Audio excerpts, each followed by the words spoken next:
What's going on, guys? Happy Thursday to you. Your boy went 10 for 10, perfect in his AEW Forbidden Door predictions.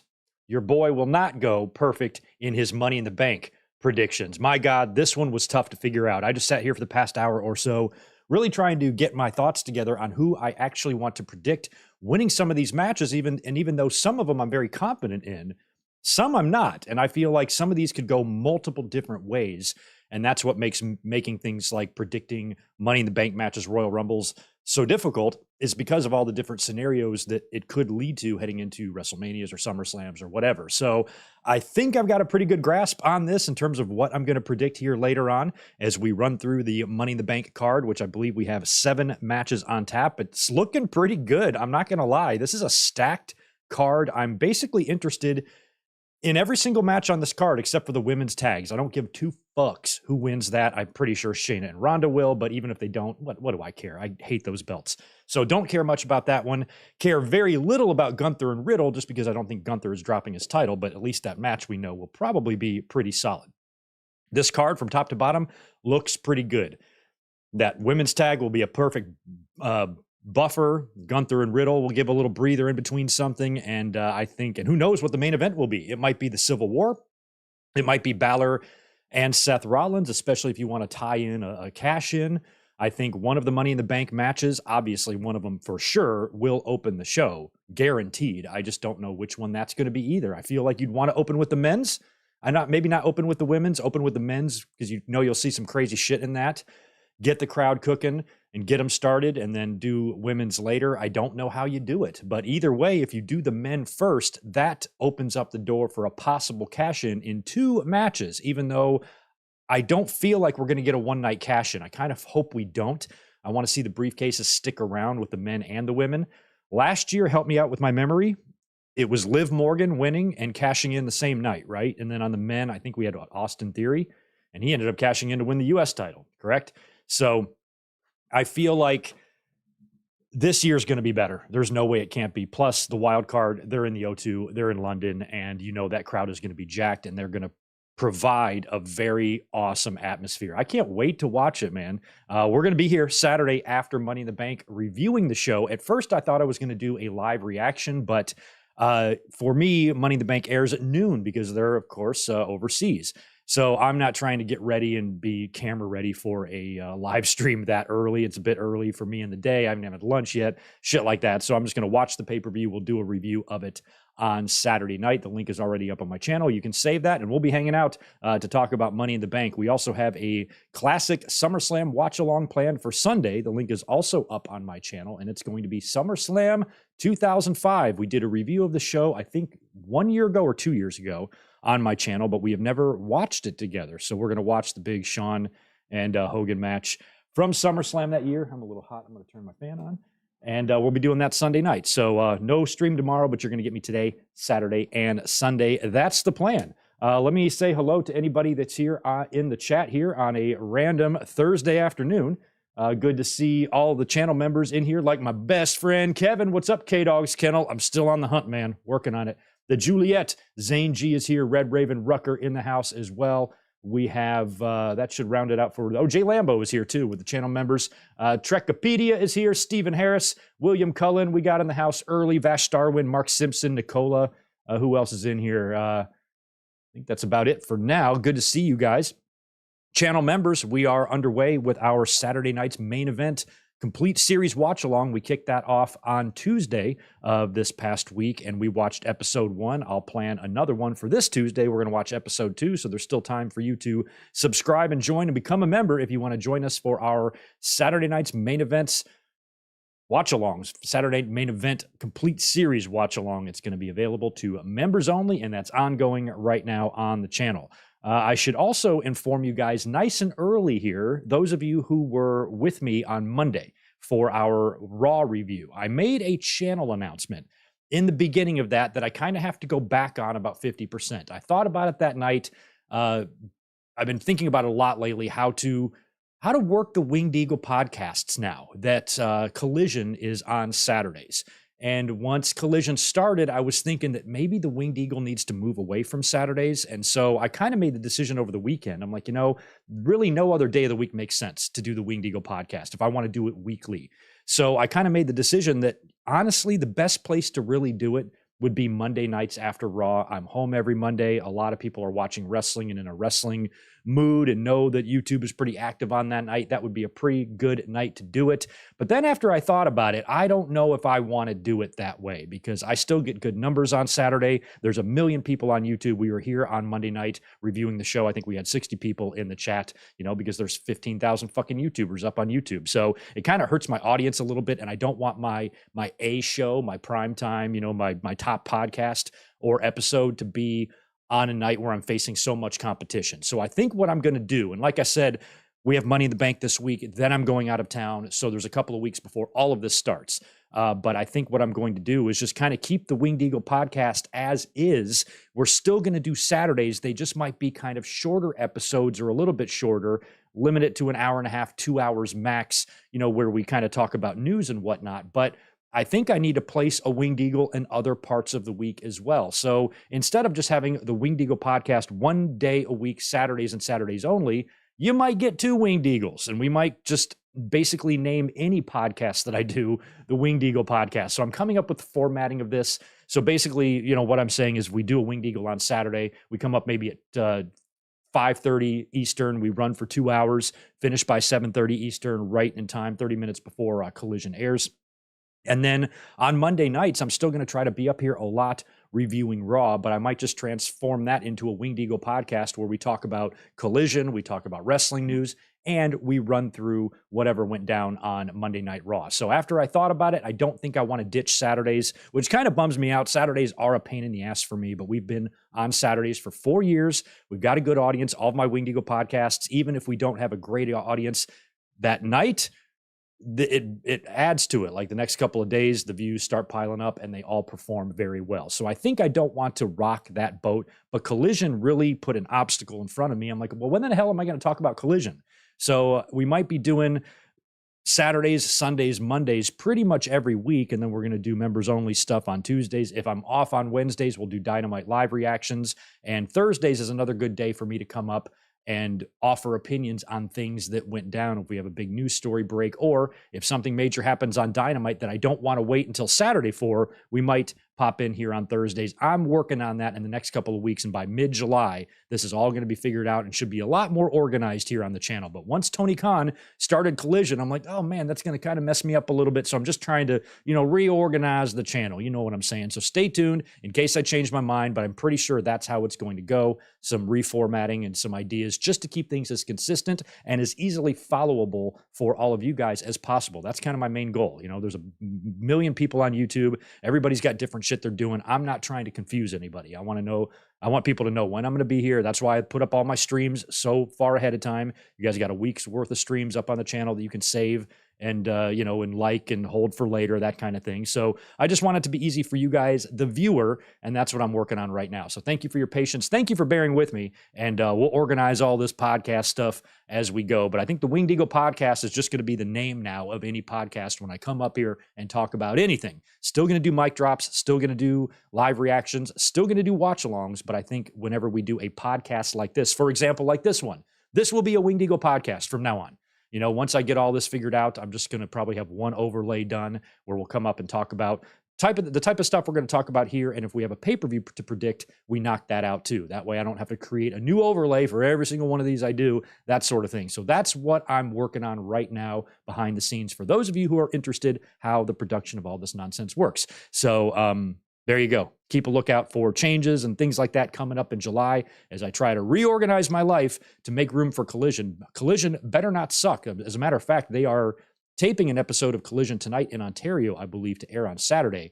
And this week, they're not going to have the head-to-head thing with the WWE pay-per-view to worry about because Money in the Bank airs so early. But there might be more Saturdays in the future where Collision is going to be going head-to-head with a WWE pay-per-view unless they bump Collision to a Thursday or something like that. But Collision had a drop in viewership. This one is going to be taped. If this turns into a Rampage 2.0, that was another reason why I didn't want to ditch Saturdays. I'm like, I'm not going to ditch Saturdays just because there's a wrestling show on that might wind up sucking after a few months. We're just going to have to wait and see. So far, Collision feels great. The vibe of it, the overall look, the feel of the show, having CM Punk back, having Punk back is all great. But how long will that last and keep the fans' interest until or unless you kick off some major angle over there, like a CM Punk heel turn or something that can even come close to rivaling what WWE is doing with the Bloodline? That's what AEW needs right now. They need to fall ass backwards into some sort of crazy over storyline. Vince has always said Lady Luck. He's always had Lady Luck. The Attitude Era, Stone Cold Steve Austin and McMahon. So much of the stuff WWE has just fallen completely ass backwards into. Nothing was planned. It just happened. And now that we have the Brawl Out and the CM Punk and the Elite drama still being unresolved, and we still don't know what's going on there, Punk is getting John Cena-ish reactions from the crowd, half cheers, half boos. You might even start creating a war inside of AEW's core audience between Dynamite people and Collision people. And if you get that going, who knows? Maybe that's something that other fans can join in. Maybe people who don't even watch much of AEW or have been critical about AEW, maybe they want to get in on this action because they love to hate something, right? So if they decide that, oh man, it's those young bucks guys, I fucking hate them, I'm Team CM Punk, you can get a whole bunch of people added to this, people who have, kind of even not liked AEW much. This could create a Canada, USA rivalry that we had in 1997 with the Hart Foundation and all of that. That was fun. We didn't expect it to be that good. We didn't expect the crowd reactions to be the way they were, and we were seeing things we had never seen before. So maybe I personally believe AEW has an opportunity here within the CM Punk reactions from the audience, different reactions for different cities, combined with the backstage stuff with the Elite and all of that. I feel like you could have some Brett, Sean, Screwjob, Canada, USA interests there that, who knows, could birth, a lot of success for AEW. Could turn out and nothing's going to happen. They're not going to capitalize on any of it, and it all is meaningless, but you never know. So I think that's what AEW needs, to really move into that next level. But until that happens, I've kind of rethought things since Monday and decided I'm not going to completely uproot my entire podcast schedule because of Collision. We're going to try to kind of keep it the same. I'll probably be coming up here on Saturdays at 2:30 a lot instead of 3. By the way, these are Pacific times. So 5:30 Eastern, 2:30 Pacific instead of 3 and 6 is probably what I'll be looking at. That way we can have a full 2-hour podcast and still give you guys plenty of time before Collision starts. That's what's been going on inside my noodle right lately in regards to the channel. So thank you for sitting through that as I make these decisions in my head. Let me see if there's anybody else here, like MH Nova. Good to see you. Flying Nibar is here. Tatanani, no, you haven't missed nothing yet. We're going to open up with just a little bit of wrestling news and a little bit of Dynamite. Unfortunately, I didn't watch all of Dynamite. I only watched a little bit. So I want to talk about Jungle Boy and I want to talk about Sting and maybe a couple of other things. And then we will start predicting Money in the Bank. I don't think this is going to be a terribly long podcast, hour and a half, probably at the most, unless we just keep on rambling here. But I've got 2 hours max to knock this out. Not a ton of wrestling news going on that I saw that I felt, worth talking about today. So if you guys have anything you want me to mention, please let me know in the chat. But I did want to touch on Bryan Danielson's injury, which is extremely unfortunate. I believe he's got a fractured forearm or something like that occurred in his match with Kazuchika Okada at Forbidden Door that Danielson won. Unfortunately, this injury is going to keep him out of the ring for some time. He was already banged up as it was, and his involvement in Blood and Guts is now not going to be possible. He's been removed from that. I believe the target date for Blood and Guts is July 19th. It's a Wednesday in Boston. That's when they're going to set that up. And that's coming up real soon. But unfortunately, Danielson isn't going to be a part of that. Now, Fightful Select had an update on his injury and what he's been doing backstage. And they reported that he's been involved in creative as of late. Now, we did hear a little bit about that, but specifically, he's been working with talent and, coming up with their stuff and their booking. And he's been helping out with Collision. And apparently his injury not only is going to keep him out of the ring and force them to make changes to Blood and Guts, they've had to make a few alterations to the creative team backstage as well. But Danielson being involved in creative and helping out, I feel like he has value there, especially at this stage of his career when he's really banged up and he's really struggled to stay healthy basically since 2014 for about 9 years now. So Anything that we can get out of Danielson at this point is going to be bonus time for me. I'm really hoping that when he heals up, he can have a rematch bout with Okada, and that will take place in Japan. That's what I feel like needs to happen there. Danielson needs to go over there and put him over, and I really want to see that. And with the injury now, maybe this is something you extend all the way to Wrestle Kingdom, although that would be an awfully far wait for us, hoping it happens sooner than that. But maybe Wrestle Kingdom is where you do that. I don't really know. Also, some other news coming out of AEW. A Grand Slam is set for Arthur Ashe Stadium on September 20th, so they will be returning for that.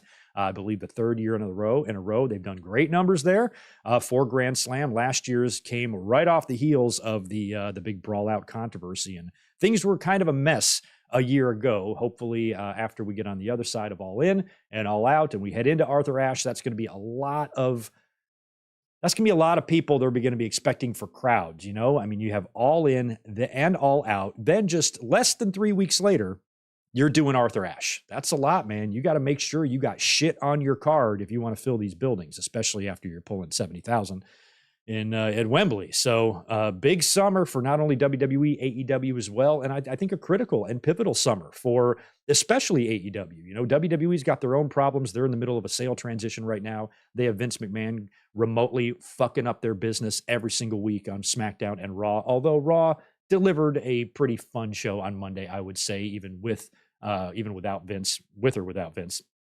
But on Friday night, he did make a lot of changes to the show, and I think 2 or 3 matches that were advertised never happened because of him, frustrating a lot of people. But I figured this is going to be the norm, you know, until this fucker dies. It's just going to be the way it is. But when you look at the Money in the Bank card and you see what's on tap for that, I just want to make sure I could be heard. You guys would have told me if you couldn't. When you look at the Money in the Bank card, this card is pretty damn good. Like, one of the matches on this card that I think could possibly be the main event and is the top storyline in WWE right now is what's going on with the Bloodline. And we have the Bloodline Civil War match at Money in the Bank, which should be a huge deal. And for some reason, I don't know about you guys, maybe you guys aren't, but for some reason with me, I'm barely even thinking about that match. With me, it's all about what's going to happen with Dominic and Cody and with the Money in the Bank matches. I'm very interested in Balor and Seth as well. And I think that's a really good sign when your top storyline, the match that should be gaining the most interest from fans, is almost being forgotten about. How strong must your card be if the Bloodline is an afterthought? So say what you want about Vince McMahon and his involvement or whatever. I have said time and time again, as much as I find that just as frustrating as anybody, when you look at where we were 1.5 years ago compared to where we are now, this is 100 times better. Business is better. Ratings are better. Attendance is better. Fan enthusiasm is better. It's not great, but it's a hell of a lot better than it was. And even though Vince is still there, making everybody's lives a living hell, he ain't going to go anywhere until he's in the dirt. So get used to that. And in my mind, this is still a win. In my mind, to not have this crazy mustache-wearing fucker backstage at Gorilla every single week being a maniac, the fact that you've got him across the country via telephone is a lot safer and a lot easier than having him right there, right in the middle of it personally. You know, and we've read reports from Fightful Select about them trying to figure out ways to Vince-proof storylines, to do things like pre-advertised matches, because he really hates to not deliver on advertised matches. Anything that they can do, you know, to try to Jedi mind trick him into not, or reverse psychology him into not making these changes is like what they're trying to do. And I'm sure his changes are very frustrating, and I don't like Vince any more than the next guy. I wish he was gone. But like I said, and I cannot stress this enough, it's still way better. Could you imagine if that hush money bullshit never happened and this fucker is still here? The crappy WrestleMania we would have gotten, the frustrated talent. Cody probably would have been back in AEW by this point just because Vince is there just sucking and making everything around him suck. You know, so at least he's not as involved. His presence isn't in your face as it was. And even though it would be great if Vince would just evaporate and go away completely, that's not going to happen. This is the best we can do. And at least during this time, since this whole thing started last summer, it's been about a year now, right? Right after WrestleMania was when the whole hush money shit started. And then right around this time, I think, is when Vince bounced, right? Wasn't right around Money in the Bank time is when Vince left. And I know SummerSlam was like Triple H's first show that he booked. So it's been about a year now. And when you look at how things have changed, I think they have changed for the better since then, even though there are still plenty of issues. WWE is never going to be perfect. We're always going to be questioning booking and qualifying. Man, why does Logan Paul get in the Money in the Bank? Why does this person get to declare for the Royal Rumble and this person doesn't? Hey, I thought we had a draft. Why is a Raw guy over here? Why would you book Carmelo Hayes to lose the night before his title change? All that stuff. That shit is never going to stop. We're going to be sitting here when we're 80 years old bitching about this crap. So get comfortable. And I think it's silly to go so over the top about Vince and obsess over him when really things could be one hell of a lot worse. WWE is always going to have a gigantic element of suck to them, even when they're doing things right, even when they set up a great pay-per-view here. This pay-per-view is going to be fantastic. It's the TV that sucks. It's the TV that I'm not interested in. I find myself enjoying pay-per-views, and I find watching TV a chore. Watching WWE Raw, SmackDown, a lot of times it's just a chore. I have to do it because I have this show and I have to write down the fucking results. I'd rather just skip it and read the results and then go to the pay-per-view and then watch it and enjoy it. So there's never going to be a perfect WWE. Could it get better than it is now? Sure. But it could also be a lot worse. And so far, Royal Rumble and WrestleMania and Backlash and the one in Montreal, one in February, Elimination Chamber, right? These have all been great pay-per-views. Hell, even Night of Champions was good. Every pay-per-view WWE has delivered this year, I think, has been a solid show. I was at WrestleMania 39, and even though I hated the outcome of the main event, it was a great show. Even though I hated the fact that they didn't find a match for Bobby Lashley, but they had time to send Shane McMahon out there to dance around and blow out his quad, or whatever the fuck he did. It was still a good show, despite these things. I didn't need The Miz and Snoop Dogg. I needed LA Knight. But it was still a good show. And so you can take the good with the bad. And as long as the bad doesn't overwhelm the good, that's really all I can ask for when it comes to WWE. So, with Vince and his involvement, hey, shit could be worse, and it's going to be an interesting year because we still have to go through the sale and all of that. So whatever happens, once that's completed, if that increases Vince's involvement, if he's waiting for that complete transition to happen and then boom, he's right back at Gorilla again, then we'll have a big video to make, I guess. But until then, it's probably just best to ignore Vince because there's nothing you can do about it. Talent's not going to walk out. Saw a lot of that shit.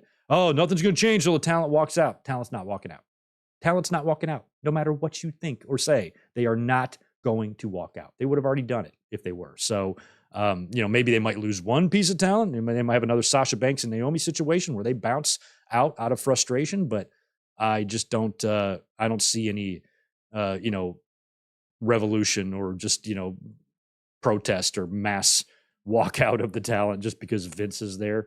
No, that's silly. So anyway, that's a whole nother story for another time. We will be predicting Money in the Bank here in just a minute, but before we do, let's talk a bit about Dynamite real quick. Yo, what's up, Zach? Good to see Zach in here as well. Big MJM, Denny Down Bad. Anybody else that's chiming in? Stone Cold 10X is here as well. What did you say earlier? I lost you now. Where'd you go, Zach? Well, I see two. I see. There you are. Why should LA Knight win the briefcase? Yeah. Logan Paul being a champion would be worse than David Arquette being a champion. Well, I did a whole thing. I released a mic drop on Logan Paul. I don't want Logan Paul to win the briefcase, and I'll save my prediction for later, but he's not a guarantee to me, and I don't think might even predict him. I already know who I'm going to predict. I'll tell you in a minute.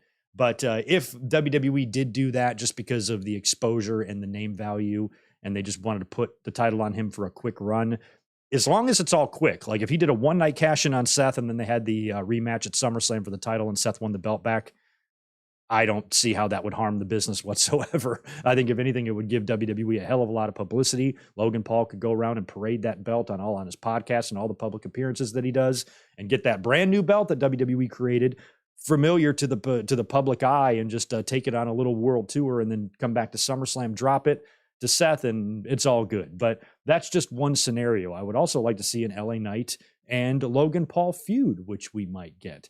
Putting Logan Paul in the match, though, really makes me feel like he has a real legitimate shot to win the briefcase, and that does terrify me. So you'll just have to wait and see who I select. But if he won it, it would not be worse than David Arquette, because David Arquette winning the title, I believe, did real damage to WCW. I remember it like it was yesterday. People were pissed, and I mean pissed. Are you going to have some people pissed that Logan Paul win the title? Sure.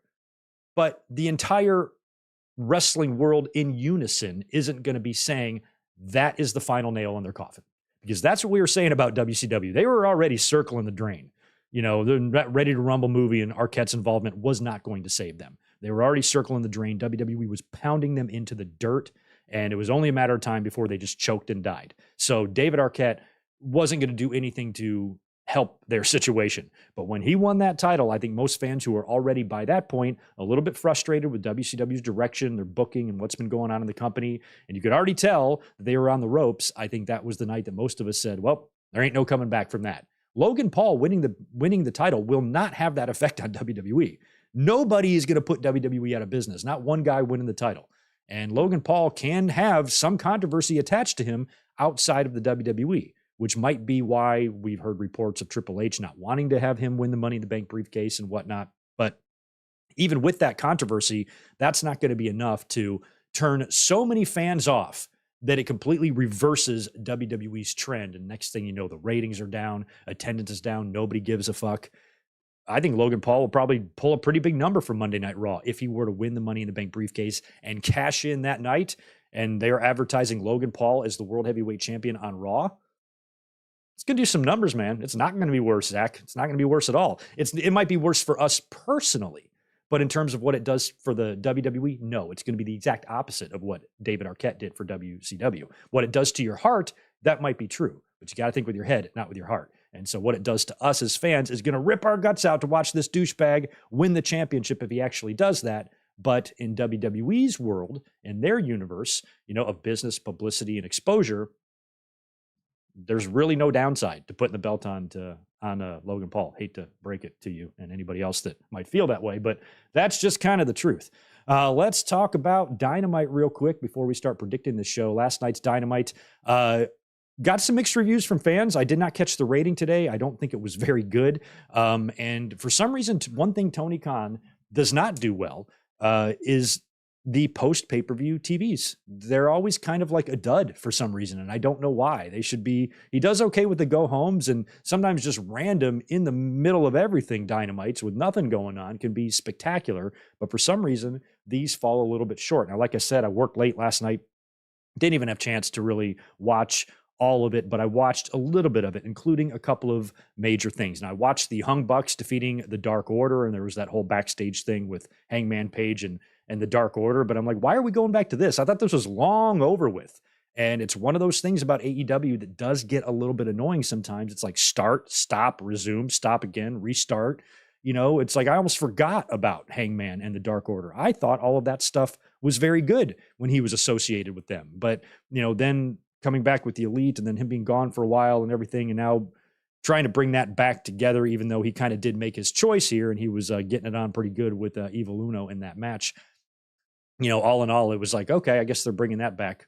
Was a little weird. Moxley and Ishii, they were beating the hell out of each other, and they had the thing where Eddie came out and Renee was getting in between Eddie and Mox backstage. That was pretty good. We had Keith Lee, Orange Cassidy, and Vikingo. What a threesome. Jesus, defeating the Jericho Appreciation Society. Good to see Keith Lee back with the clean shaven and the dark hair and all of that. He got the pin in that match, actually. And the two big things I want to talk about is the Jungle Boy heel turn and the Sting table dive. We'll start with Jungle Boy. Jungle Boy, as we kind of predicted, we were basically saying this during the Forbidden Door watch along. We were talking about Jungle Boy turning heel. I thought he would turn heel last night on Wednesday. I thought they would stretch it to TV. I was even saying that during the Jungle Boy and Sonata match at Forbidden Door, we were talking about him turning on Hook, and I'm like, yeah, I think that would be great. I think it's time for Jungle Boy to enter into a heel persona, especially being the son of Luke Perry. He can just come out as this cocky, arrogant Hollywood type of entitled guy. It would be perfect. I don't think he'd be able to, pull it off at first. It's going to be something that is going to have to grow because he doesn't have that natural charisma. He doesn't have a heater yet. We did mention him having Anna Jay with him. And, the two of them could just be, they could probably be they wouldn't be able to be what I want Montez Ford and Bianca Belair to be. I want them to be a cocky heel couple. I think they would be tremendous at that. And Jungle Boy and Anna Jay could potentially do the same thing, but they both of them got a lot of work to do on the charisma side of things. So first things first, though, Jungle Jack has got to turn heel. He did that at Forbidden Door, attacked Hook after the match. And then on Dynamite last night, he comes out. And like I said, I would have saved this whole thing for TV, done the heel turn here. I don't know why they rushed this and did it at the pay-per-view. TV would have been the best place for this because a lot of people probably didn't even watch Forbidden Door, and then they see Jungle Boy coming out as a heel and they're wondering what the fuck. So we hear Tarzan Boy begin to play. Jungle Boy comes out. He's got like a leather jacket and glasses, looking exactly like the guy from that 70s show. Now, I never watched that 70s show, but you know the guy I'm talking about, the character. I don't even know his name. I don't know his real name or the name he plays in the show, but that is him. It looks exactly like him. And I tweeted that out. I'm like, is this the dude from that 70s show? And a lot of people are like, holy shit, that does look like him. And I wasn't the only one. I forgot who responded to that. He was one of the podcasts dropped a similar tweet that they said that he looked like that. So I'm like, good. I'm glad I'm not the only one that recognized that. That was the first thing I thought of when I saw his face and him out there with those glasses. So he tells the production to shut off Tarzan Boy. That's the last time you're ever going to hear that. And he gets in the ring and complains about, being screwed out of 2 championships, inside of a month. And he delivers the line, I'm cashing fat checks and banging the hottest bitch in the back, which was pretty good. But still, that's still pretty generic heel stuff. And nobody expected Jungle Boy to get over on night 1. So I feel like he's just going to have to work on this. So he goes on to say that if Hook were here, he's like, Hook's not going to come out here, but when I see him, I'm going to beat the shit out of you. And then Hook's music plays. And this is where I think Jungle Boy's got some promise because Hook comes out and he charges the ring. Jungle Boy then leaves. He runs away, hops over the barricade, and motherfucker sprints through the crowd, through the backstage area, into the open door of an SUV, dives into the SUV head first, and the car peels away. And you do have to think about Jungle Boy, who I guess now is going to be referred to as Jack Perry. So I think Jungle Boy might be dead. And that's what we talked about too in the stream on Saturday was a gimmick change for him. And it's really hard to take away the jungle from him because what happened, a lot of people don't know this, but when Jungle Boy was born, about 3 or 4 days after he was born, when he had to be in the hospital that whole time while his mom recovered, and when the nurses weren't looking, Luke Perry took Jungle Boy, took the baby, and he drove him out to the jungle and just dropped him off there. And he lived in the jungle until he was 20 years old, and he returned home and knocked on the door. I'm back from the jungle, and he was brought up and grew up in the jungle. So it's really hard. You can't just say I'm not a Jungle Boy anymore because you are a Jungle Boy. That's where you came from. It's where you're from. So I thought maybe he could be a Jungle Man or whatever. Either way, he's going to have to shed this previous gimmick that he had, but it's not a gimmick. A Jungle Boy is who he is. So it's really hard to shed that. So instead, he's masking it. He's wearing a leather jacket. He's got his glasses. Now he's going to be called Jack Perry, and he's going to pretend like he's not a Jungle Boy. But we'll see where all of this goes. What I think could happen here is when you see him running away and all of that, I think 2 things are possible. I think number 1, Jungle Boy could realign himself with Luchasaurus and Christian. It might be a little bit too early after that gnarly feud to team them up. But back when I was a kid, I could not for the life of me, I could not comprehend the sight of seeing Randy Macho Man Savage and Ricky the Dragon Steamboat teaming up in a tag team together, to take on Honky Tonk Man and whoever the fuck about 3 months after WrestleMania 3, which was the culmination of their brutal feud, the bell on the larynx and all that crap Randy did to Steamboat, this life-threatening angle that they had. Now, just 3 months later, they're all fine and they're friends. What the F? So there's no logic in wrestling. So maybe it's not really too early to do something like that. It would just be, the way that whole thing ended with the concerto and the brutality and everything that Jungle Boy and Christian went through. To see them reunite would kind of be cool, but it would be almost kind of eerie too. But then again, Jungle Boy needs something. He needs a heater, and that's why I think even being with Luchasaurus or Christian would work, or bringing Anna Jay into the mix, and then he can parade his hot girlfriend around for everybody to see, and that sort of thing. I almost feel like a faction would be better. if he was reunited with Luchasaurus and Christian, I think that would be better than just bringing in Anna Jay.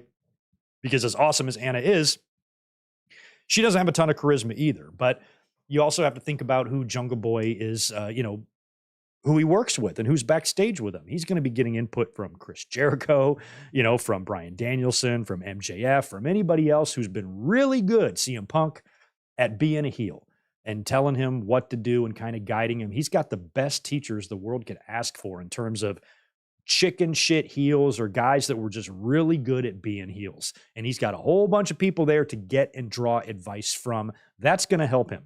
And usually when you turn heel, especially a gimmick like this, you already don't have a ton of charisma as it is, and you've been a babyface. This isn't going to be an instant hit. This needs to be something that needs to develop and get better. The New Day over time got better. They got brought in. They sucked. Nobody liked them. They weren't connecting, but eventually they found their niche. 12 years later, they're still at it.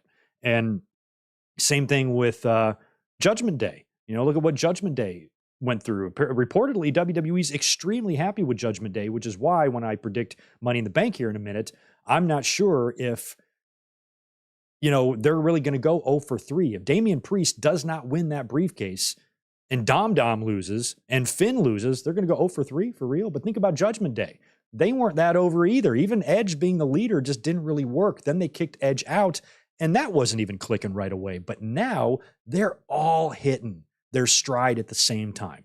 Rhea on top of the world. Dom's as over as he's ever going to be. And Finn Balor's got a title shot. Damian Priest has a chance to get a title shot. Fuck 0 for 3. What if they go 3-0? So look at how Judgment Day has changed. So if all of those things, and we can probably point to many other examples than that. Let me know if you have other ones. How many things throughout history have started off bad and then just turned out to be game-changing? Will that happen to Jungle Boy? There's no way to tell that for sure, but we do need to give that a chance. So far on the mic, what he said, other than the cash and fat checks and banging the hottest bitch line, I wasn't that enamored with what he said. I liked watching him scurry and run away from Hook a lot better. So when the match with Hook happens, maybe that's where Jack Perry's alliance is revealed. Maybe somebody helps him beat Hook, and that kickstarts what hopefully is going to be a really fun heel gimmick for him. But when you already have heels like MJF, who brags about his money, brags about his fame, brags about women, things like that, we already got that guy. There was an interaction too backstage with MJF and Adam Cole that I did not write down. They've got some merch together now, and Adam Cole, I guess, I don't know if it was COVID or what he had, but Britt was pulled off of her match as well. So Britt and Adam were both sick, but apparently it was just sick and it wasn't an injury. So it is good to see him back, and they are going to be teaming in that tag team eliminator tournament together. But we'll see how far Jack Perry makes it as a heel. I'm not going to judge it yet. I need some time on this one. Give me till August 1st. We'll revisit it. We got to talk about the Painmaker and Sammy Guevara teaming up to face Sting and Darby Allin in that crazy tag match. The big story in this was the Sting table dive. They had, I believe it was Sammy on the tables there. And it was weird. They had, around the ringside area, they had that part cut out where the announce table would be, but there was no announce table there. The announce table was up on the stage. My only thought on that or guess is that they're taping Collision there tonight. I guess that's the same building, and the Collision announce team table will be there. So that way they don't have to restructure the barricade in between shows. It's just set and ready. That's why I'm guessing you had that there. And they set up 2 tables pretty far away from the ring because it's in that little divot there. And Sammy gets laid on it. Darby is going to jump off the ladder to land on Sammy. And Sting starts climbing up the other side of the ladder with Darby. And he looks at Darby. He's like, let me do it. And Darby's like, all right, go ahead, jump off. So Darby climbs back down. He holds the ladder. Sting turns himself around. And there's a gap. There's a long way between the floor and the table. And mind you, there's 2 tables. I think the plan there was for Sting to maybe land through both of them or something. But Sting then dives off the ladder, which is in the ring, over the top rope, over the floor, and lands on Guevara, cracking the table in half, but only breaking one table. And Sting immediately kind of starts going like that. And apparently he bit his lip, loosened a tooth, might need some stitches according to Sting, but he's okay. This panicked a lot of fans. What are you doing, Sting? Please never do that again, Sting. You're 60 years old. What the hell? Have you not been watching Sting since he's been in AEW? He's been doing this shit left and right. How many times has he dove off of something and we've been like, holy shit, he had some gnarly bumps at Forbidden Door that I was a little bit scared about, including a 450 splash from Sammy Guevara. This is pretty mind-blowing that he is at this age doing this stuff. And I don't have like a big problem with it. I know a lot of fans like the Pearl Clutch and all that. And it's, they got to have a fucking opinion on this. It's not safe, Sting. And I'm like, well, why don't you become a wrestler and have a 30-year career, and then you can worry about what's safe and not safe for you. But let this man do what the fuck he's going to do. And if you ask me, it's a pretty smart strategy to work safe for your first 30 years of your career and then go full Jeff Hardy in your 60s. At least now he hasn't done the wear and tear to his body that would have been done had he been performing these bumps for the past 3 decades. He's just kind of started this late in his life, where he's just doing some stunts, taking some bumps, doing some dives. If it weren't for that, whatever that match was Seth Rollins in WWE, right? The buckle bomb that fucked his neck up. If it weren't for that, I wouldn't be cringing at all. I'd be like, go for it, Sting, YOLO. Just YOLO every match, fuck it. But that does stick in the back of my mind a little bit, because that was a scary moment when he had that stinger there, and no pun intended, and did the deal to his neck, and WWE really didn't let him wrestle again after that. And here he is in AEW, not only wrestling, but performing crazy, insane ECW type of table dives and bumps at this stage of his career, at this age of his career. Sure, is a little bit scary, only because I don't want anything to happen to Sting. I think a lot of fans just like to get caught up in their own anger of it. They don't really care about Sting. What they care about is making their voices heard and being loud and obnoxious about it as possible. Sting shouldn't be doing that or whatever. I'm like, well, why don't you fucking call him then and tell him to stop? I don't know what you want me to do about it. So I just care about Sting's well-being. Every time he does one of these dives, I do not want to see him, come up injured or seriously injured or anything that might, shorten his not only career, but life. And his career also, obviously, it feels like is winding down. He said as much, that this will be his final contract. So if Sting already in his mind, if he already knows and sees the end, and he knows when that end is going to be, maybe he just wants to do as much as he can now to make sure that he is remembered for. I mean, this is a whole different side. This is something that now is going to be on Sting's resume. Sting didn't come into AEW just to stand there and just to be a legend that they parade out there in silly segments, or to be a manager to somebody and that's it. He's came in there and performed, and he's created now an actual AEW career where he has been racking up and stacking up multiple big match memorable moments in this company, to where when he came in, I thought this was just going to be the death rattle of his career. One final moment to see Sting back on TNT. Very cool. Just to see him there in the ring in person was all I, as a fan, needed. I had no clue that he was going to get in the ring and do this. And now when you look at Sting's career, and you look at when he came in all the way as a Blade Runner with Warrior, into Jim Crockett Promotions, into WCW, into TNA, little WWE run with the Hall of Fame, and now finishing out his days in AEW, who has a resume like this? Who has a resume like this? The only one close is Jericho, and he never even did TNA. Sting spent 10 plus years in TNA, didn't he? Or at least appeared that many years for them. I mean, it's crazy. He's had great matches with everybody who he missed out on working with WWE. He got a chance to work with some of those in AEW, like Kurt Angle and Jeff Hardy and others. Jeff Hardy might be a bad example, but it's tremendous. What a fucking career, this guy. So whatever, we don't know much about Sting, personally, whatever he wants to do in his life, or whatever reasons he feels like he wants to do this is his final stamp on his career. And if this is his way of going out in a blaze of glory, or going out on a high note, and if he already has like kind of a retirement idea in mind, which might very well be Wembley. Wembley would be a big crowd, great fans over there who I'm sure appreciate Sting. If he had some sort of retirement match, it was him and Jericho.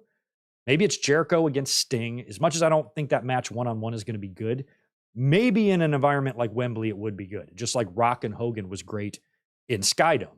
On paper, physically, that match should not be very good. Probably should be better than Sting and Jericho would be, though, given their ages. But it might just be about the atmosphere. Jericho and Sting, I don't think got the reaction they wanted at Forbidden Door.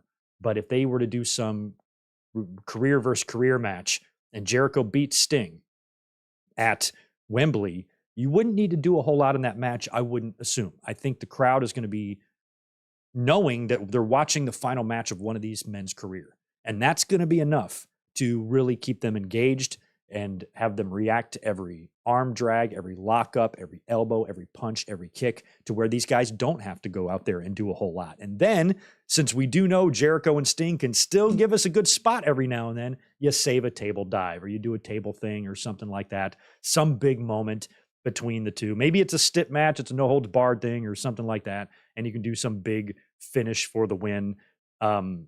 And I think maybe Jericho gets the win in that, and then Sting has his goodbye. He stands in the ring surrounded by 70,000 people as his final in-ring match. Even though he's losing to Jericho, it's still a great way to go out, you know? Unless Sting feels like, and maybe some fans feel like as well, that beating Sting in his final match should go to maybe a young person who can use that as a feather in their cap. But who's the right person for that? You know, I don't know. Could be anybody. But if Sting's wrapping up his career and he wants to do some table dives in his 60s before then, I am not going to tell that man, that grown-ass man, a professional of 30 plus years, what to do with his life or career.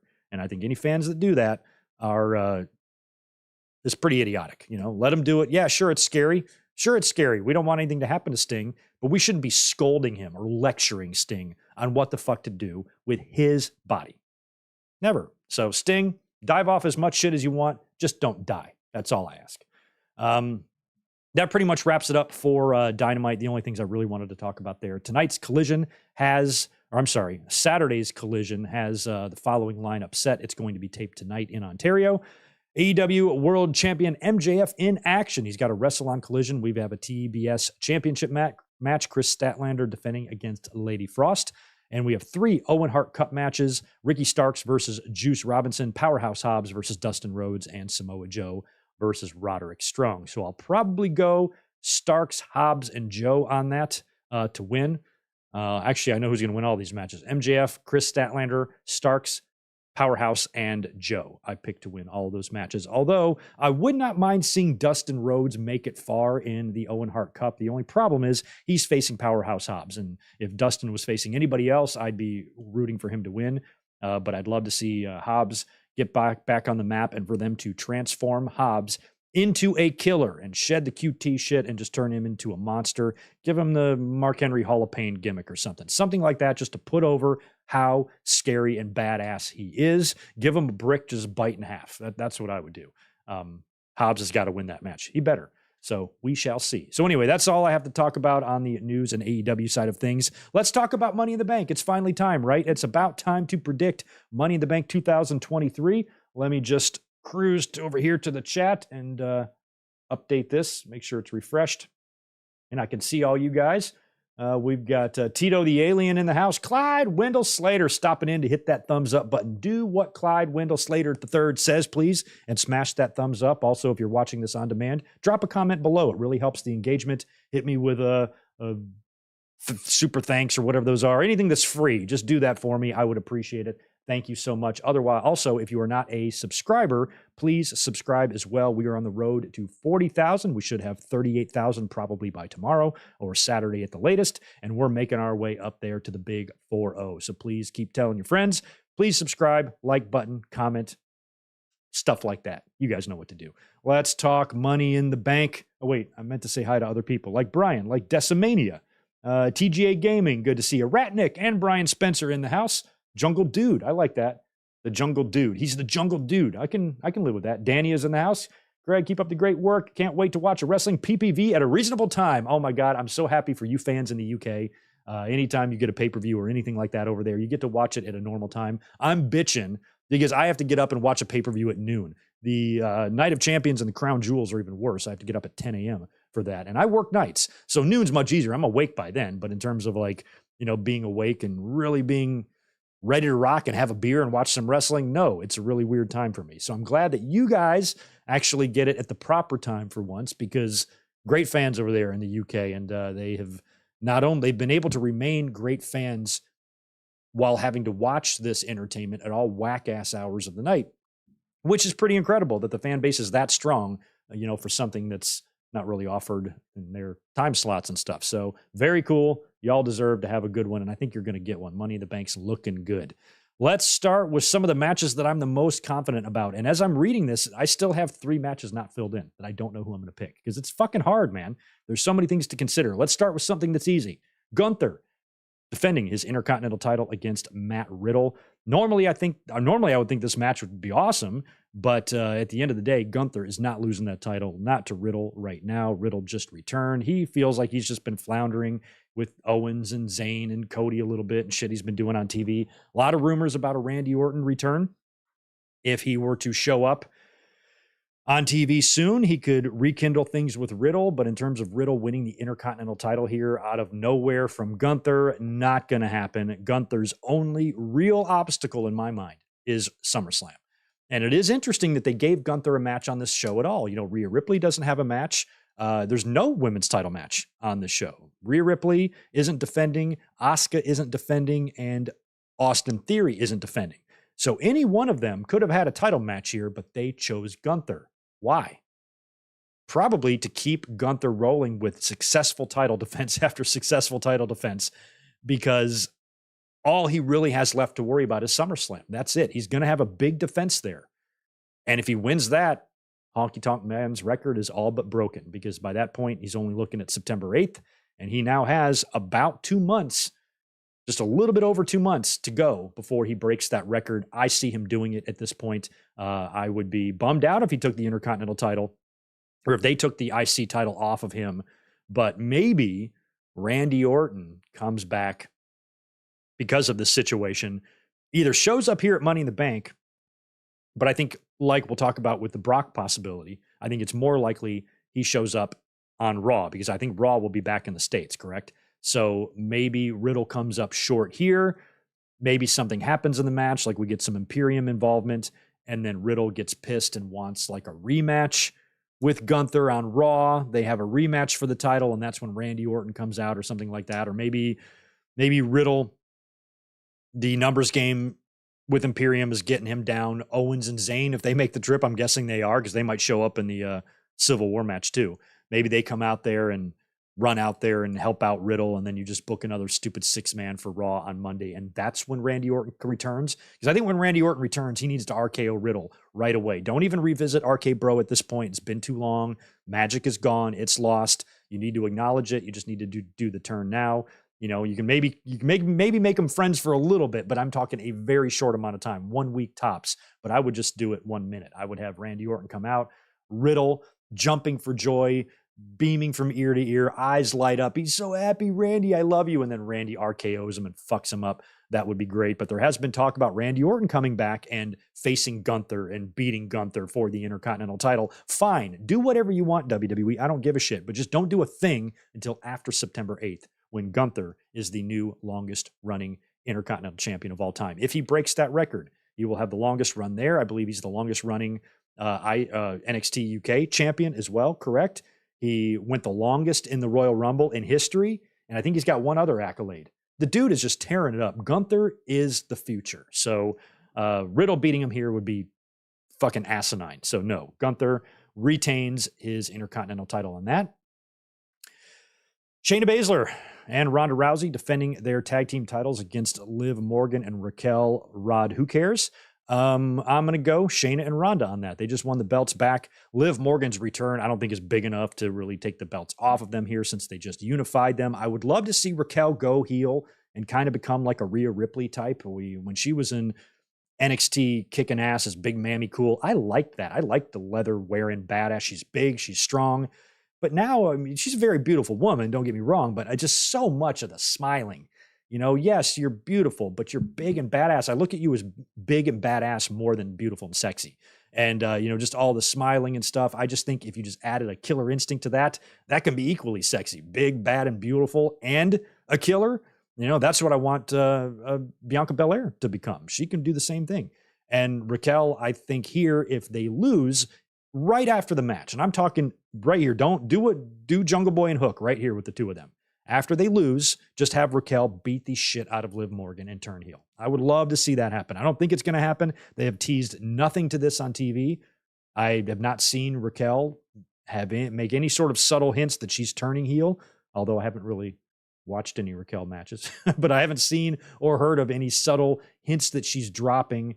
And like I said, Liv Morgan just came back, so there hasn't even been time for her to have any issues with her. So maybe this one could be something that hits you out of the blue. Since Liv hasn't been on TV and Raquel hasn't been teasing this, it could all just happen and they'll explain it later on TV. I'd be fine with that. So I kind of hope that Shayna and Ronda win and Raquel smashes Liv Morgan after the match, because there's no point to keeping the two of them a team if they lose here, right? I mean, they're going to get a rematch because that's what you do. They'll probably get a rematch on SmackDown. If they don't do the split here, I will say that. Okay, here's what they're going to do, guys. If they don't do the split at Money in the Bank after Ronda and Shayna win, and they just beat Liv and Raquel, and maybe Liv and Raquel came close or something, and maybe Liv made a mistake or something like that and they lost, and Raquel's okay with it. It's okay. It's okay. We'll get them back. And then on SmackDown, they approach Adam Pearce. You saw what happened at Money in the Bank. I think because of that, we deserve another shot. And then Adam Pearce is like, okay, fine. We'll book the tag team rematch, whatever. We get it on Friday Night SmackDown. Shayna and Ronda win again. But this time, that's when you do the heel turn. And you do the idea that I wanted for Jungle Boy and Hook to be saved for TV instead of the pay-per-view, do the turn there. So I think one of those two would be great if they did that with Raquel. If not, I guess I'm way off the page on what their plans for Raquel would be and what my plans will be if I was a booker. Cody Rhodes versus Dom Dom. Oh my God. If there was ever a time where I wanted to book a major upset, this would be it. The idea of Cody losing to Dom Dom is crazy to some fans. And I would agree if it was 2 years ago. I would say that's the most ludicrous thing I've ever seen. Dominic is boring. He fucking sucks. Nobody likes him. Why would he beat Cody Rhodes? That's not Dominic anymore. Dominic is a whole different character now. And he is as over and more over than I think anybody could have ever expected from a heel perspective. He is booed like crazy. Here in the States, imagine what he's going to get at Money in the Bank. And I've seen a lot of ideas, a lot of fantasy booking being floated out about Brock Lesnar showing up, F5ing Cody Rhodes. Dominic gets the win. Brock Lesnar is not going to fly to London to do a F5. I just don't believe. I feel like Brock Lesnar coming in, and the reason, Brock interferes here to set up Cody and Brock's blow off at SummerSlam. We know that's going to happen, but that doesn't have to be set up in London. That can be set up on Raw. Will somebody help me out in the chat? Let me know where Raw is this Monday, what city it's in. It better be the East Coast. They better not be flying all the way to the West after being in London. But I'm pretty sure Raw is back here in the States on Monday. I just did not confirm that today before I started podcasting. So let me know where Raw is this Monday. But if it's in the States like I expect it to be, that is where I think Brock Lesnar comes in and attacks Cody Rhodes, because Brock just flying all the way over there when he doesn't even have a match, he's not a normal roster guy. Some guys make the trips just to do a run-in, but Brock's Brock. I don't see that happening. I feel like with Judgment Day and Rhea Ripley, you can have enough going on there to where Brock isn't even needed here. And because the fans are going to be I would be open to Dom beating Cody. I really would, in a scenario like Brock showing up. I would really have no problem with that. But the crowd, it's the audience that I want to enjoy. And even if Dom won, he would get so many boos. The crowd would shit themselves. But you know what? Dom's going to be booed throughout the entire match anyway. Dom's already going to get all the heat possible.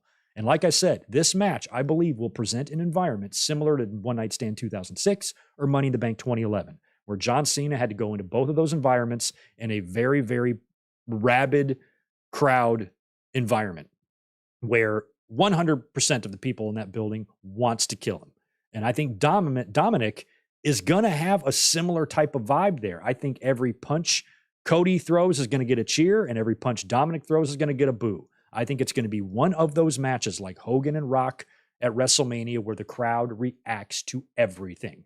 And I think this can be a show stealer. I think this can be the match of the night because of the audience. Put this match in the ring on Raw. It's just going to be an okay match with Cody hitting the crossroads and winning. It'll probably be good. Dom will do his job. Cody will do his job. Babyface beats the heel. No big deal, right? But in London, it's a completely different thing in my mind. And for some reason, this match, I'm looking more forward to than any other match. And it might just be 8 minutes where you get a whole bunch of, it's going to be longer than that, but it's going to be a short match, maybe 12, where the fans got to have all their participation and it's just a crossroads for the win or whatever. And that's what they're going to do. But man, there's a big part of me that really wants Dominic to win here. There's a really big part of me that wants Judgment Day to have a huge night. I want, and unfortunately, Ripley doesn't have a match, but if she did defend the title and won, that would be pretty great. And I would like to see a Monday Night Raw segment where all members of Judgment Day are all standing there in the ring victorious. 3-0. Dominic, biggest upset of his career over the American Nightmare, Cody Rhodes. Damian Priest with the Money in the Bank briefcase, and Finn Balor right in the middle with the World Heavyweight title. And Rhea standing there with the Women's Championship. That's pretty badass. And that's a sight and a vision I would actually like to see. I wouldn't be against that at all. So there's a really good chance here it could be the opposite of that. Judgment Day, who WWE reportedly is very happy with, could go 0-3 at this pay-per-view. Dom loses to Cody. Seth beats Balor, and Priest doesn't win the Money in the Bank. That sucks. I don't want to see that. Somebody in Judgment Day has to get a win. Minimum, one person has to get a win. So if it's just one person, who is it? Damian Priest, Dom, or Finn Balor? Maybe it's two of the three. I feel like it's got to be minimum one. Judgment Day cannot come out of this pay-per-view 0-3. They can't. So that's going to lead me to my next match, but not before I predict this one. Cody Rhodes beats Dominic Mysterio. I just think he has to. Unless you did Brock, Brock is the only thing that's going to stop Cody from beating him. Brock is the only thing it's going to take. It's going to take more than Rhea Ripley. It's going to take more than other Judgment Day members who might not even come out there because they might have already had a match or got a big match coming up or whatever. So I don't think there's enough in Judgment Day to put down Cody. Plus, even if Judgment Day came out there, I feel like Sami and Owens would run out to even the odds. They've been cool with Cody as well. And I just feel like it wouldn't be enough to beat the American Nightmare. Brock Lesnar is the only thing I think that would allow Dom the win here. But like I said, Brock just doesn't strike me as the type of guy that's going to fly all the way to London to throw an F5. He'll just be like, Triple H, I'll just hit Cody with the F5 on Monday. See you then. Click. So he's not going over there to do that. But if he came out, that would be a pretty big deal. And I'm sure the crowd would love it. I just feel like it's unlikely. Raw is in Baltimore. Thank you. Makes sense. Flying over the Atlantic. Go to the first city you see, and that's Baltimore. So they'll be in Baltimore at least on Monday. I feel like that is where we would get a Brock appearance. So based on that, based on my personal belief that Brock wouldn't take a 15-hour flight to do an F5, that's why I'm picking Cody Rhodes here. Which brings us to the World Heavyweight Championship match. Seth Rollins defending against Finn Balor. We have not had a World Championship title change in WWE since WrestleMania 22. It's been a year and a half since any World Championship has changed hands in WWE, right? When they did the unification with Brock and Roman. Seth Rollins and Balor have their history. They did a marvelous video package on these two on Monday night. So marvelous, in fact, that I'm wondering how this issue can simply be over after one match at Money in the Bank. And if Rollins were to win here, I don't know how you do a rematch with these guys. I don't know how you do it. Why would you do a rematch with Balor and Seth? Balor got a big win on Monday, beating the NXT champion. A lot of people feel like if you do the math, that means Balor would lose. But what if WWE wants to have a little fun with this title? Like my instinct tells me Seth just won this thing a month ago. He's not going to drop it already. Maybe he will.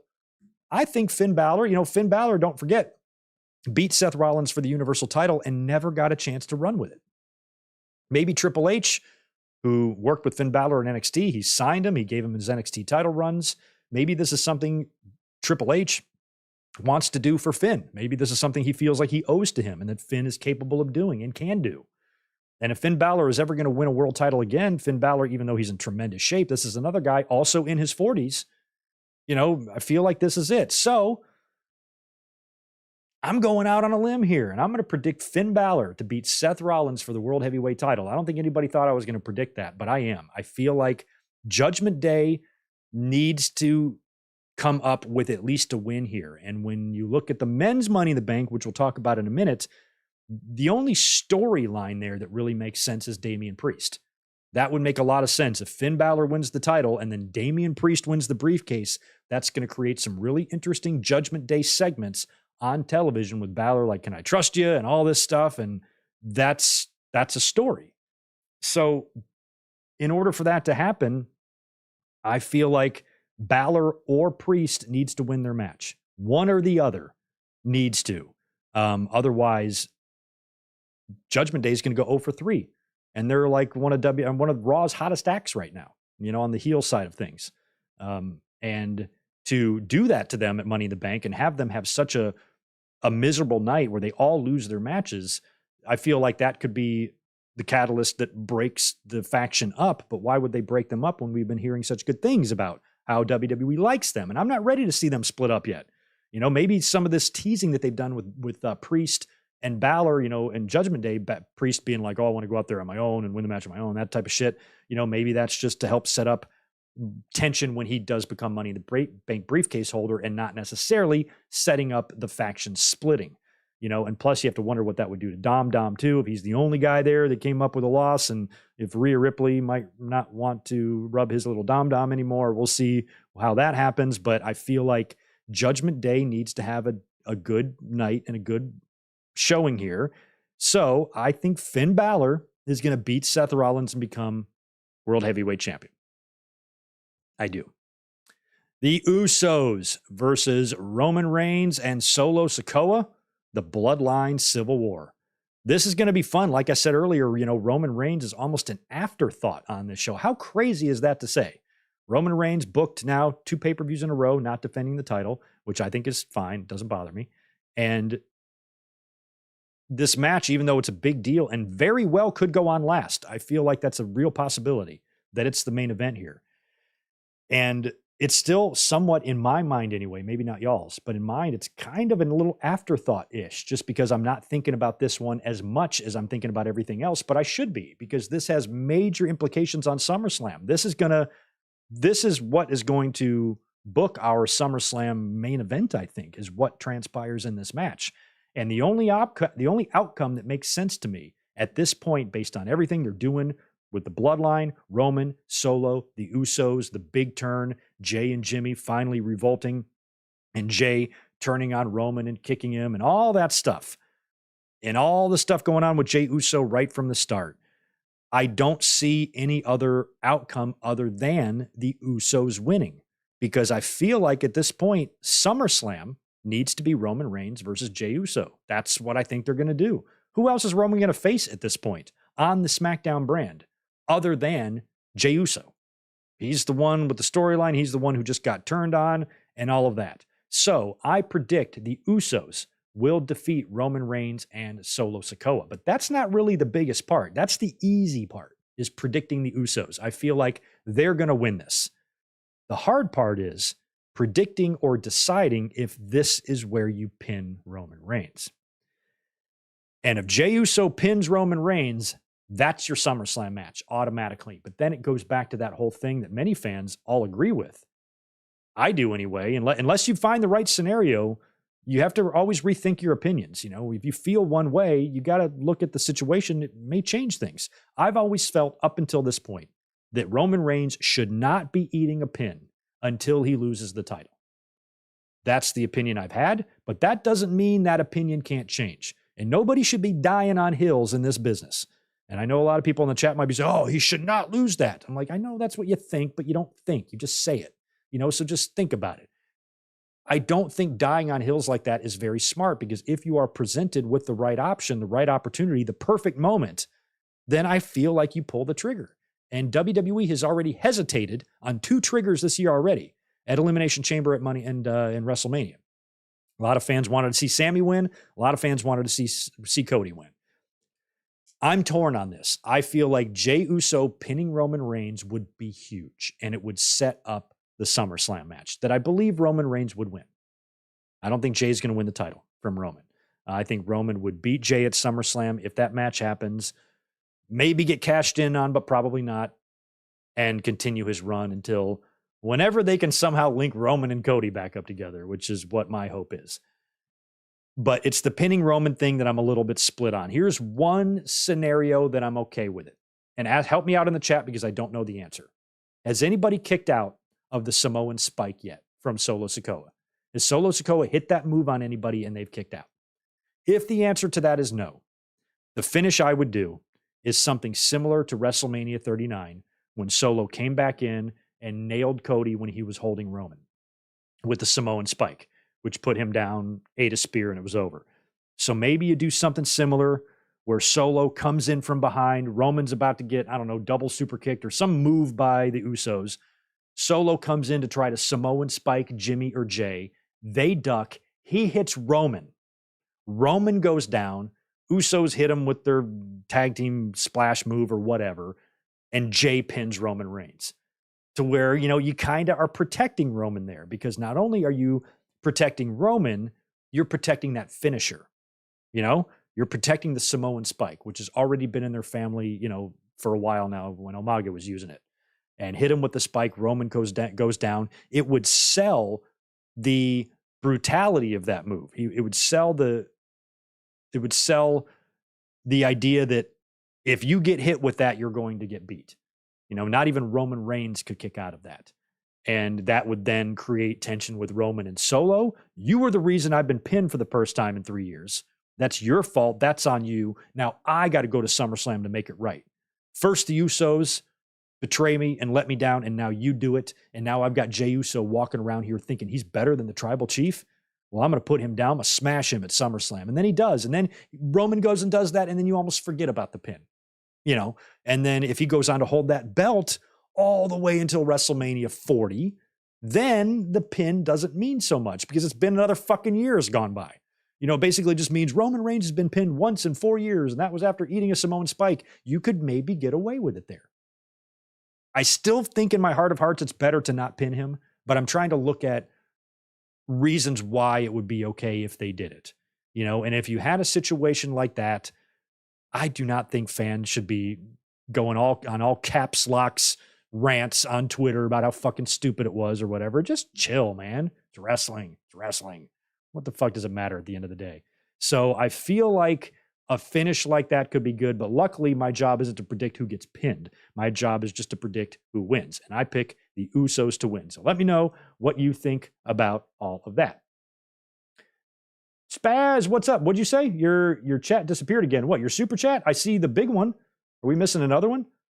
I saw it come in a minute ago. I was just trying to finish up my Civil War thoughts there. But I see it here, Spaz. If nobody else does, you got a $20 drop there earlier. Very generous, dude. Thank you. I will read it in case nobody else can see it. I was at Collision and Forbidden Door. That's right, you were. Hope it was as fun for you all watching on TV. I'll have my Money in the Bank preview up tomorrow morning. Big love to all of you. Also, my pod is now on Amazon as well as iTunes, Spotify, and Rumble etc. Right on, Spaz. I forgot you were at both of those shows, and I know Forbidden Door, you were treated to a good one there, and Collision, you were busy. So go check out Spaz's review and preview of Money in the Bank and all of his podcast jazz going on over there on Spaz's channel. But I do see you, Spaz. I don't think it disappeared, at least not on my end. Good to see How Wheezy in the house as well, my friend. Right on.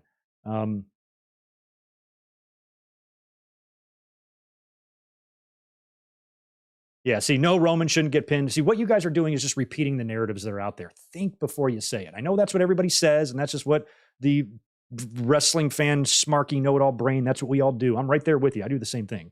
But I'm just saying, like, before you just blindly say that, think about it. Nobody thinks about it. They just insist that these are the way things are going to happen, and nobody likes to think or have any fun. And that's one thing that I've really tried to do on this podcast and try to create a new culture out there of just stop being so black and white. Not every hill needs to be died on. You can change opinions. You can have ideas. You can fantasy book scenarios that are really out there. But when you look at it, I'm like, well, let's just assume hypothetically that happened. Would it really be the end of the world? What would happen to you guys? Who said that? T85 backup. What would happen to you, Roman Reigns or the WWE, if Roman Reigns got pinned? Everybody would be fine. WWE's numbers would continue to soar. Their profits would continue to be record-breaking. Storyline and the bloodline would continue to be good. Now you've got a Roman pin in there.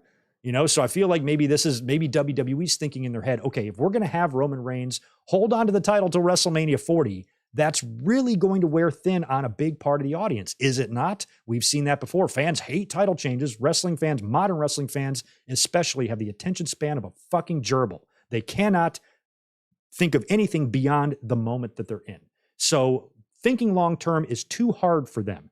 And if you start having 3 and 4 year long title runs, my God, it's almost as if Triple H might be like, I got to give them something. Roman's going to be the man until Philly at 40. I got to pin him once. What better chance, what better time to do it than right here? And like I said, I would agree with no, Roman shouldn't get pinned in literally every other scenario. You give me any other match, T85, Steven, whoever else is saying this, give me any other match involving Roman Reigns. I'm right there with you. No, do not pin him. But this one, with all of the storyline with Jay, all the history with Jay, everything going on there, it would make sense. I would do it. So we're not predicting it to happen. All I'm saying is if it does happen, there will be no yelling and screaming from my Twitter account. I promise you that. I will be just sitting here watching everybody crumble under the weight of their own misery. Go for it. Let's do women's. Women's Money in the Bank. I didn't even write down the damn participants. Who is this? Bayley, Io Sky, Zoe, Becky, Trish, and Zelina. I think I have it right? Those are the ones, right? This is hard because I feel like there's a couple things we need to think about with the men's and the women's Money in the Bank. I have felt like WWE is going to want one SmackDown person and one Raw person winning the Money in the Banks. I also feel like the cash-ins are going to happen one on each show. But I feel like you could do some swapping. Like I feel like you could do a Raw person winning one briefcase and a SmackDown person winning the other, and then they cash in on the opposite champions. And you have a couple of roster moves. One excellent way to do this would have Trish Stratus win the women's Money in the Bank. She's the one I'm picking to win this. I'm just going to put that out there. Trish Stratus is who I pick because I don't know why they would put Trish Stratus in this Money in the Bank if she wasn't going to win it. Why even have her qualify? There's a million other women on the roster. Just stick somebody else in there. So why is she even going to be in this if she's just going to lose? Maybe to set up what her and Becky are going to do at SummerSlam, but I think you could do that anyway. Unless the story is Becky has never won the Money in the Bank and Trish is going to take that from her, stop her from winning it, and then you can do a match between the two of them at SummerSlam. We are going to get a Becky and Trish blow off at SummerSlam.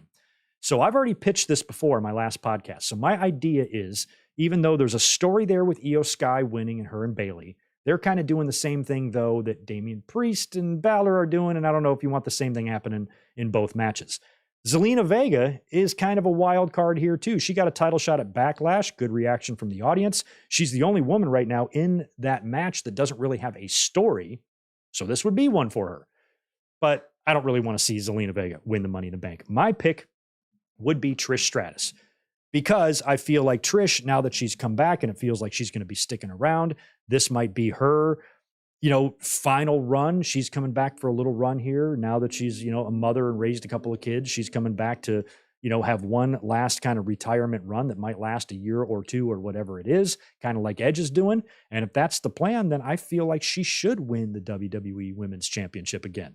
For sure. She more than deserves it, more than earns it. You got 2 titles there, and you've had, some joke champions in the company over the years. You got a couple of good ones right now, and Rhea Ripley and Asuka and Bianca Belair's in the mix, and Charlotte's in there, of course. But Stratus winning the belt again, I think is absolutely what they should do. So I feel like Trish is going to win.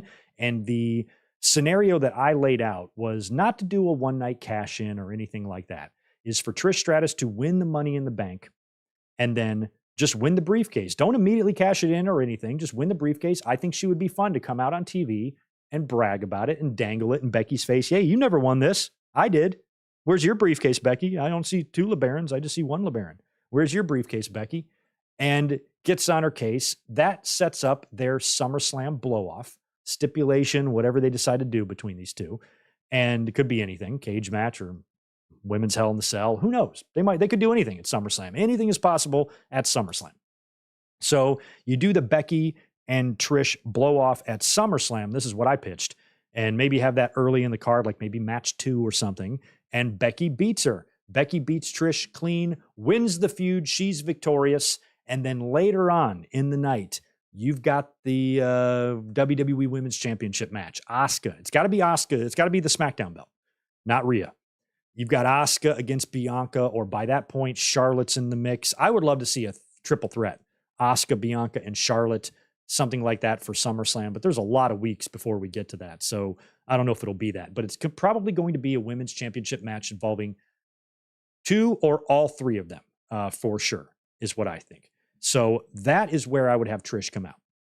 So Trish loses opening match, maybe second match to Becky Lynch at SummerSlam.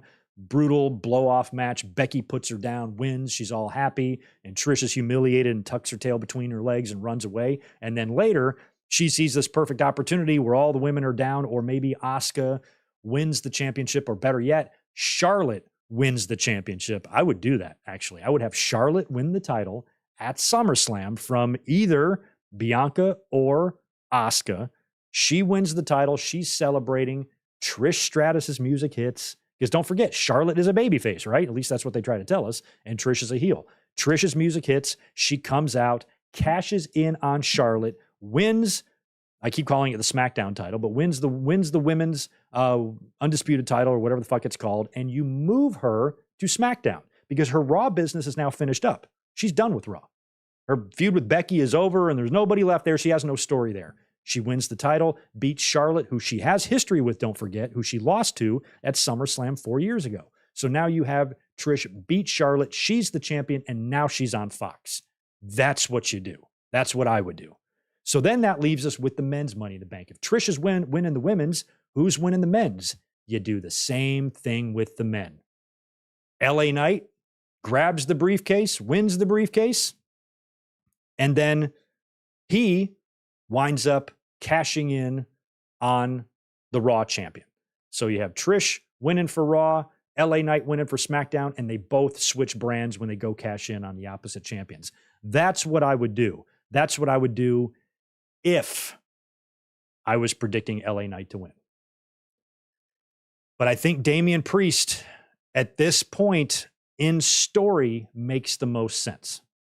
There has also been talk about Logan Paul and Seth Rollins again, and that's why if you did Logan winning, he could cash in on Seth, and then you could have the rematch from WrestleMania at SummerSlam. You could do that.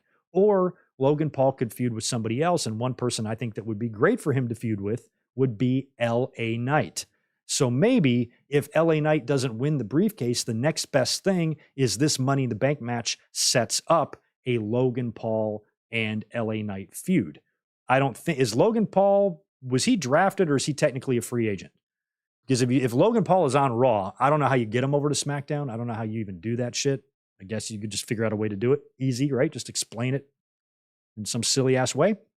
So if you did that, you could set up how this feud kicks off in that match. Maybe they screw each other out of the briefcase, or one of them screws one of them out of it, and the person that comes away with the briefcase is Damian Priest.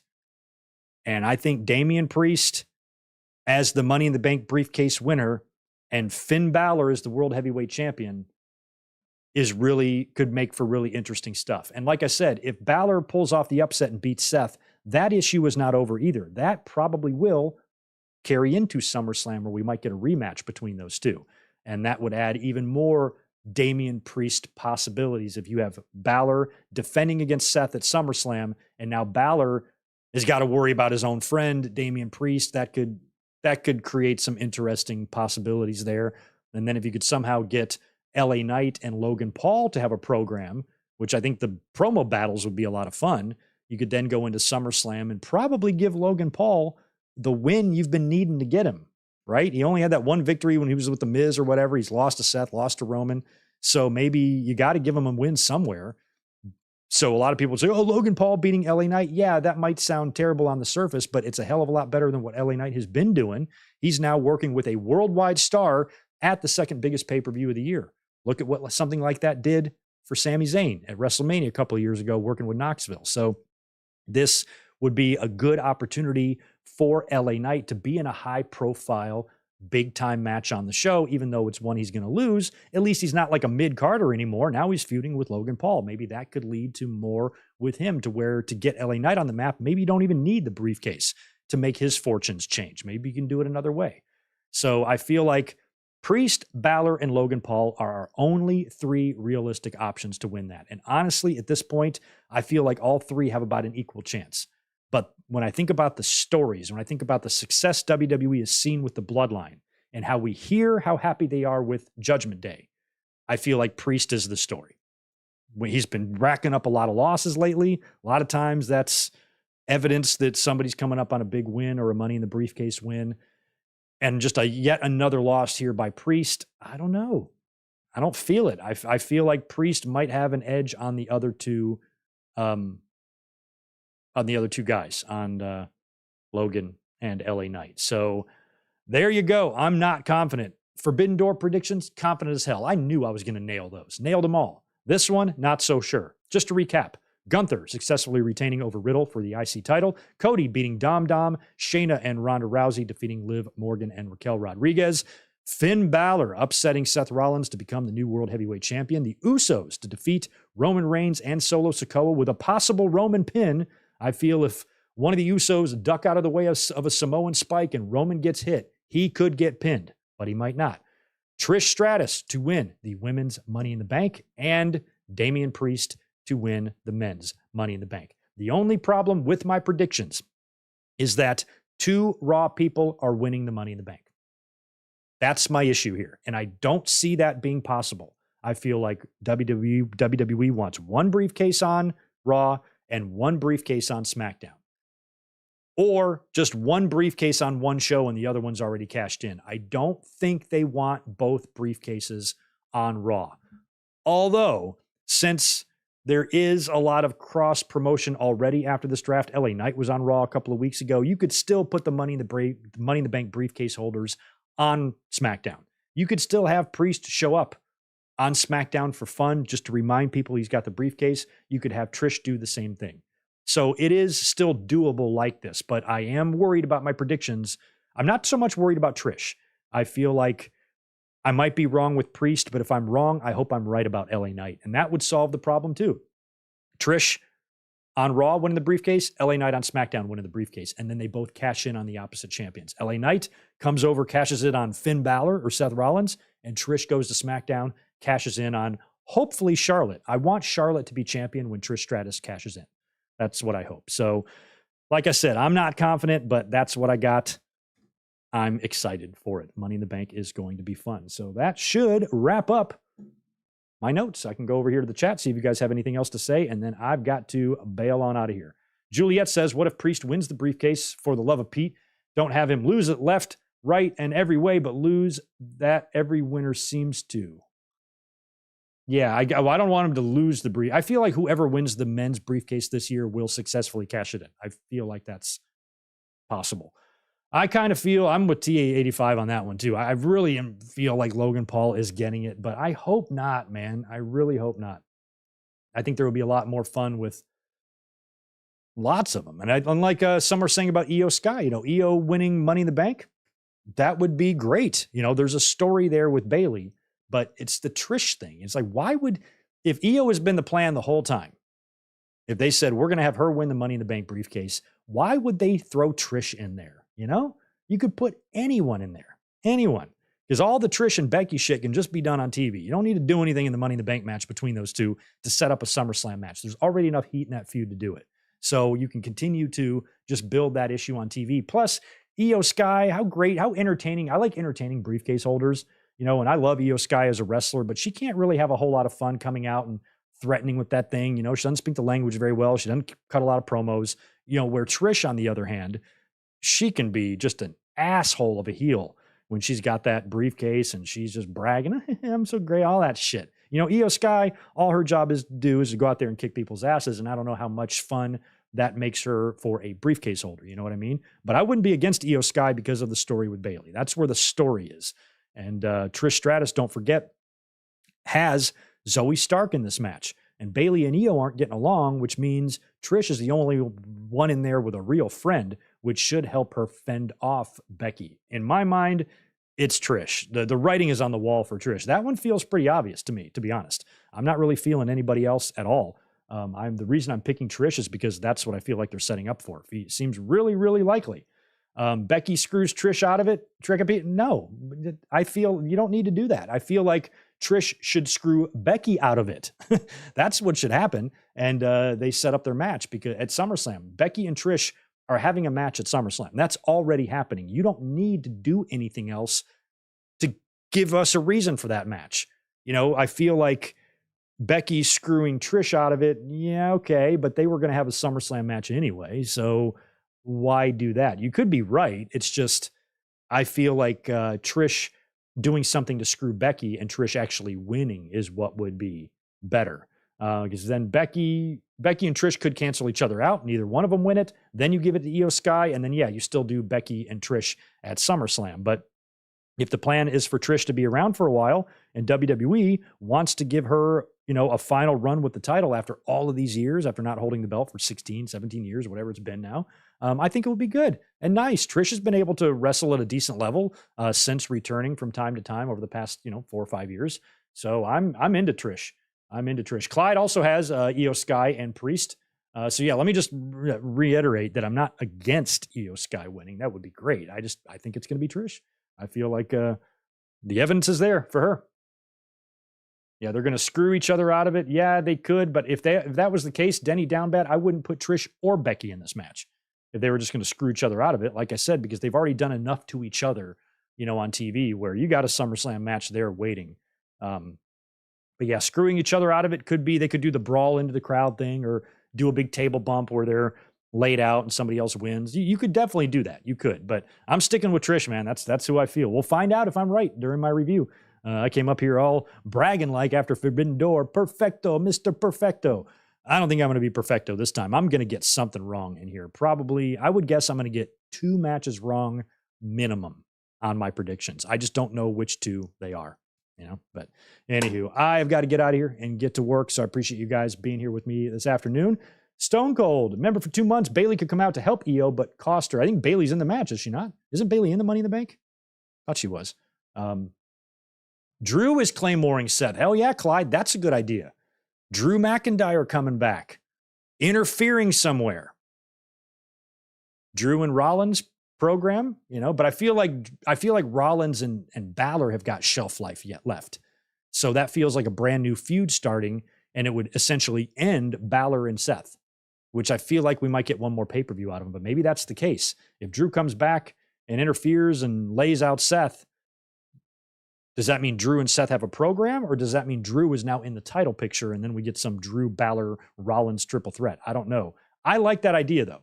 I do, of McIntyre coming back at Money in the Bank and interfering. I like that better than Brock showing up, So we shall see. It's going to be great. Either way, I'm looking forward to Saturday. I'll be here live tweeting, watching the show on Saturday. And then immediately after the pay-per-view, we will be up here to review it. So stay tuned for that. And hopefully you can join me on Saturday. Hopefully you guys have a great rest of your Thursday afternoon. Thank you so much for being here today. Make sure you hit that subscribe and like button out the door. And I will catch you Saturday night